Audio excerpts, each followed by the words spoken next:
bone growth. It's based on working the 3 positions, or angles, that each muscle requires for total stimulation. In the POF, biceps routine, is the incline dumbbell curl. With this movement, you get complete biceps stretch because your upper arm is straight down and back behind the plane of your torso. This complete stretch position for the biceps places resistance on the muscle when it's elongated, which allows you to take advantage of the pre-stretch phenomenon. By reversing the movement with a quick twitch in the bottom stretch position, you can involve more fibers, get a more powerful contraction, and stimulate more growth. To make the incline dumbbell curl as effective as possible, don't allow your upper arm to move too far forward during the upward movement, or you will bring the front deltoids into the exercise. Also, don't rest at the top of each rep. Keep the dumbbells moving. With proper performance, the incline dumbbell curl will completely work the biceps in the stretch position. Alternate stretch position exercises include non-support concentration curls. This exercise will get you as close as possible to the completely contracted position. Here, you want to keep your torso slightly below parallel with the floor. Remember, you're trying to get as close to the completely contracted position as you can. Also, notice that at the top of this movement, you have to fight to hold the weight. The resistance doesn't fall off as in the barbell curl. This allows you to finish off the biceps with an intense peak contraction.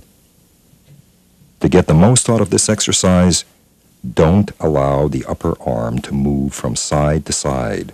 Keep it stationary. Also, don't do this exercise in a piston-like manner as you did the other 2 exercises. You want to take advantage of the peak contraction effect, so pause at the top of each rep and flex the biceps hard for a count of 2.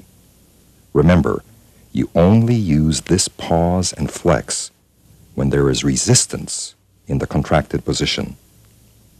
Work the stretch position of your forearm flexors with incline wrist curls. By raising the end of a flat bench and doing your wrist curls with your forearms on the bench and keeping the angle at your elbow greater than 90 degrees, you can achieve an effective stretch in the flexors. Curl the bar up until you feel the resistance fall off. Then lower back to the stretch position, quickly reversing the movement at the bottom to get that important pre-stretch. There's no need to let the bar roll down your fingers because that doesn't enhance the stretch on the target muscles. Also, don't pause at the top. You don't reach peak contraction, so there's no need for a 2-second flex. Keep the bar moving in a rhythmic cadence, and don't forget about pre-stretch. You want to involve as many fibers as possible. Alternate exercises include hammer curls. Do these sitting on the end of a bench for a stricter movement. To work the extensor's stretch position, do incline reverse wrist curls off the end of a raised bench. This will completely stretch these muscles. You will feel a strong pull on the flexors in the bottom position, but don't pause. Once you hit bottom, quickly reverse the movement. To get the most from this exercise, don't let your forearms come up off the bench. Maintain an angle at your elbows that is greater than 90 degrees. Don't pause at the top. And don't forget about pre-stretch at the bottom of each rep. Calf size helps balance well-developed quads and adds to a bodybuilder's symmetry. Big calves also give the legs a fuller appearance, creating that sought-after, powerful pillar effect.